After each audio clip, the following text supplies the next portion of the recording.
Hello students, welcome to you CR International School online classes. Students, how are you? I hope that everyone is fine at your home. Now let us we are going to start our new chapter. Third chapter है political science का, class 9th. Chapter का name है चुनावी राजनीति. अभी तक हमने पढ़ा संविधान के बारे में, सेकंड चैप्टर था. अब आज हम पढ़ेंगे चुनावी राजनीति. और देखिए बहुत इंटरेस्टिंग, बहुत अच्छा चैप्टर है, हमारी वर्तमान राजनीति से जुड़ा हुआ. स्पेशली लड़कों को तो राजनीति में इंटरेस्ट होता है, जब बड़े हो जाएंगे तो यहाँ वहाँ चौपाल पे, कहीं दुकान पे, कहीं बाजार में, कहीं इकट्ठे मोहल्ले में खड़े होकर चर्चाएं करते हैं. चुनाव जब आते हैं उसके आसपास, तो चुनाव प्रक्रिया क्या है इसके बारे में आपको समझ होनी चाहिए. और आजकल तो राजनीति में लड़कियां भी भाग ले रही है. तो आप ये जब तक इस लेसन को फोकस करके समझेंगे नहीं कि चुनाव प्रक्रिया क्या है, कैसे चुनाव होते हैं, देखिए बेस हमारा 9 से चलेगा, उसके बाद ये चीजें बढ़ती चली जाती हैं. तो एक एक चीज को आज जो इसके महत्वपूर्ण जो पहलू है, इम्पोर्टेंट जो पॉइंट्स हैं, पहले आज हम उनको क्लियर करेंगे, उसके बाद हम लेसन को स्टार्ट करेंगे. देखिए सबसे पहले जैसा कि हमारे नाम से इंडिकेट हो रहा है, चुनावी राजनीति, यानी हमारे लेसन का नाम है चुनावी राजनीति. राजनीति में चुनाव कैसे होते हैं, चुनाव क्या है, सबसे पहले ये जान लेना जरूरी है. देखिए एक निश्चित समय पर होने वाली प्रक्रिया जिसमें हम अपने प्रतिनिधि का चयन करते हैं, उसे गवर्नमेंट बनाने तक भेजते हैं, उसे विधानसभा का मेंबर बनाते हैं, उसे सांसद बनाते हैं. क्या है ये चुनाव एक तरह से दो राजनीतिक दलों के बीच एक होड़ है कि बहुत सारी राजनीतिक पार्टियां होती हैं और सत्ता में आने के लिए प्रत्येक अपनी अपनी कोशिश को करता है. जैसे कि हम एग्जाम में अच्छे नंबर लाने के लिए स्टूडेंट्स हर एक गैस पेपर को पढ़ते हैं, हर एक गाइड को, हर एक बुक्स को पढ़ते हैं. क्यों? क्योंकि वो चाहते हैं कि हमें औरों से अच्छे मार्क्स मिले, हमारी परसेंटेज अच्छी बने. इसी तरह से चुनाव में भी पार्टियां आपस में होड़ करती हैं, अलग अलग प्लानिंग के साथ, अलग अलग नीतियों के साथ आती हैं कि वो एक निश्चित समय पर जो चुनाव हो रहे हैं उसमें एक अहम भूमिका अदा कर सके और सत्ता में अपना एक महत्वपूर्ण स्थान कायम कर सके. तो चुनाव हम दो तरह से लेते हैं कि राजनीतिक दलों की आपसी होड़ है, प्रतिस्पर्धा है, जो सत्ता में आने के लिए निरंतर कोशिश करते हैं. दूसरा एक निश्चित समय पर होने वाली प्रक्रिया है जो हमारे देश में हर 5 साल बाद होती है.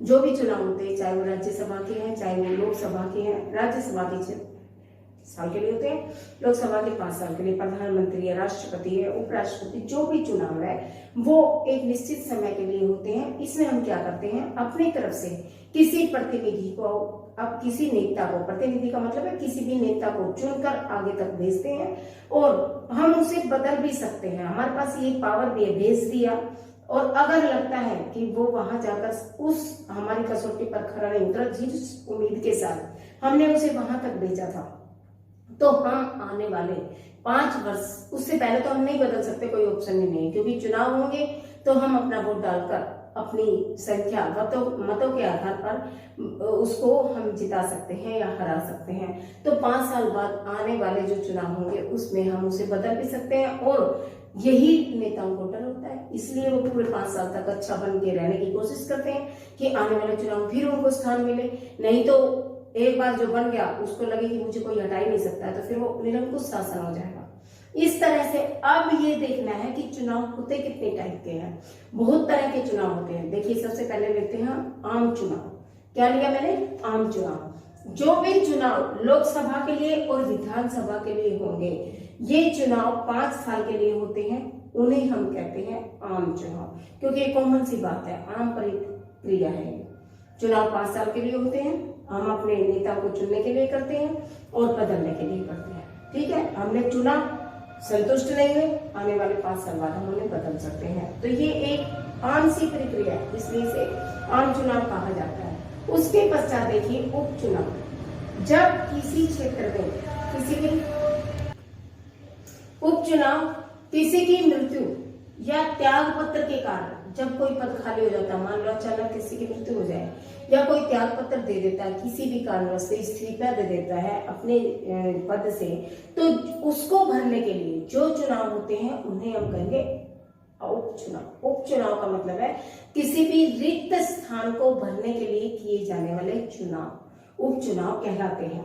वो रिक्त स्थान कब होता है, या तो कोई मृत्यु हो जाएगी या कि किसी कोई त्याग पत्र दे देगा, तो तब वो जगह खाली पड़ी होगी, तो खाली जगह को भरना जरूरी है। उसकी सीट पर फिर चुनाव किए जाते हैं। और एक ही क्षेत्र में, मान लो किसी राज्य में ऐसा हो गया विधानसभा में, तो केवल उसी राज्य में चुनाव होंगे, पूरे देश में नहीं होंगे। ये चीज ध्यान रखना, क्योंकि उसी राज्य की पद को भरना है। मान लो मुख्यमंत्री है वहां का, या वहां का आप भाई कुछ भी लगा सकते हैं, उस राज्य का जो भी मंत्री पद खाली हुआ है, तो उसी राज्य के लिए एक ही क्षेत्र में निश्चित जगह पर चुनाव होंगे। निर्वाचन क्षेत्र किसे कहा जाता है, चुनाव क्षेत्र को। चुनाव के लिए जब हम देश को कई हिस्सों में बांट देते हैं कि भाई अब चुनाव होने हैं, तो पहले इन 4 राज्यों में हो जाए, फिर इन 10 राज्यों में हो जाए, फिर इनमें हो जाए, या तो एक निश्चित समय पर होंगे या फिर थोड़े थोड़े अंतराल पर होंगे। इस देश को कई भागों में चुनाव प्रणाली के हिसाब से बांट दिया जाना चुनाव के लिए। होते पूरे देश में है, लेकिन एक साथ पूरे देश की व्यवस्था को संभालना मुश्किल हो जाता है, इसलिए निर्वाचन क्षेत्रों में बांट दिया जाता है। इसे कई हिस्सों में बांट दिया जाता है, और इसमें जो भी मतदाता होंगे वो पंजीकृत होते हैं, उनकी पहचान होती है, उनकी वोटर लिस्ट बनती है बाकायदा, उनका वो किस स्थान के रहने वाले हैं, किस जाति से बिलोंग करते हैं, सब कुछ उसमें लिखा होता है। सुरक्षित निर्वाचन क्षेत्र, देखो एक है निर्वाचन क्षेत्र जो कि हम चुनाव के लिए देश को कई भागों में बांटते हैं, एक निश्चित क्षेत्र में बांट देते हैं। उसके पश्चात सुरक्षित निर्वाचन क्षेत्र होते हैं जहां पर सुरक्षित चुनाव होते हैं केवल कुछ एक जातियों के लिए, जैसे अनुसूचित जाति के लिए, अनुसूचित जनजाति के लिए वहां पर आरक्षण है, यानी वो सीटें रिजर्व है जहां पर इस तरह के चुनाव होंगे अनुसूचित जाति और अनुसूचित जनजाति के लिए। वो सुरक्षित क्षेत्र इसलिए कहे जाते हैं क्योंकि बाकियों की कोई वहां पर दखल अंदाजी नहीं होती है। इस तरह से चुनाव कौन कौन से, आम चुनाव, उपचुनाव और एक मध्य विधि चुनाव भी होते हैं। मध्य विधि चुनाव कौन से होते हैं, देखिए जब लोकसभा या राज्यसभा की विधानसभाओं में किसी कारण से कोई हस्तक्षेप हो जाता है, वो भंग हो जाती हैं, कौन कौन, लोकसभा और राज्य की विधानसभाएं, तो वहां पर जो भी नए सिरे से चुनाव होंगे उन्हें हम मध्य विधि चुनाव कहेंगे। देखो चुनाव, फिर आम चुनाव, फिर उपचुनाव और फिर मध्य विधि चुनाव।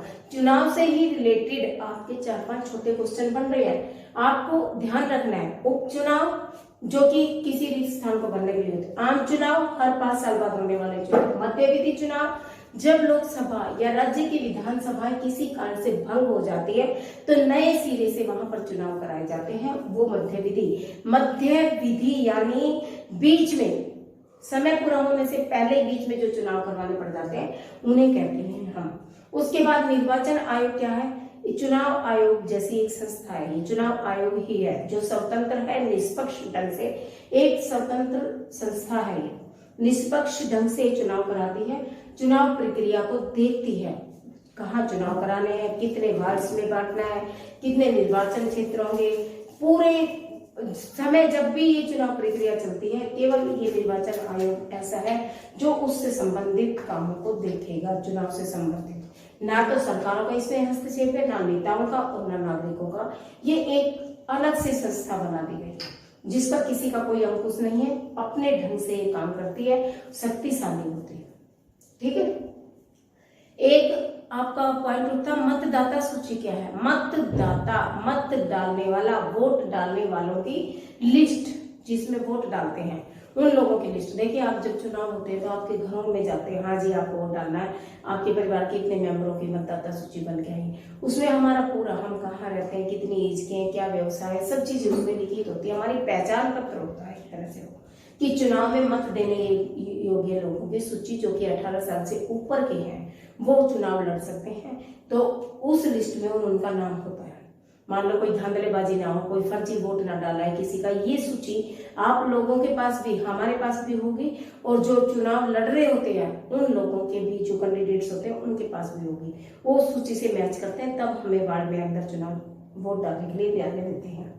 टर्न आउट, जितने व्यक्तियों ने वोट डाला उन वोटों की संख्या का प्रतिशत। टर्न आउट का मतलब है हमें जायजा लेना कि कितने व्यक्ति वोट डाल चुके हैं, कितने लोगों ने वोट डाल दिया, उसका कुल प्रतिशत हम पता लगा लेते हैं। जैसे चुनाव होते हैं तो हम बताते हैं हरियाणा में इतने प्रतिशत लोगों ने डाला, राजस्थान में इतने लोगों ने डाला। तो कैसे पता लगता है? टर्न आउट के थ्रू कि कितने लोगों ने वोट डाला, ये हमें आंकड़े निश्चित हो जाते हैं जब पूरा रिजल्ट आ जाता है कि कितने लोगों ने डाला, कितनों ने नहीं डाला।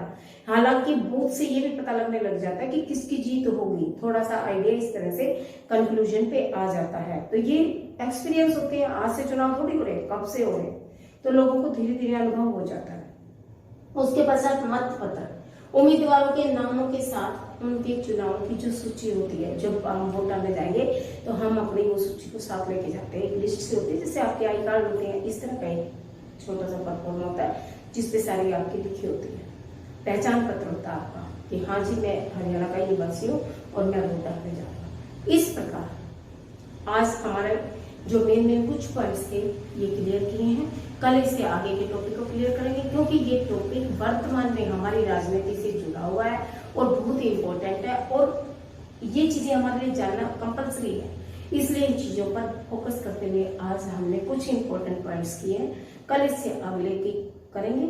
आज के लिए इतना ही काफी है, और साथ में आप अपने टेस्ट के लिए तैयार करते हैं। ठीक है।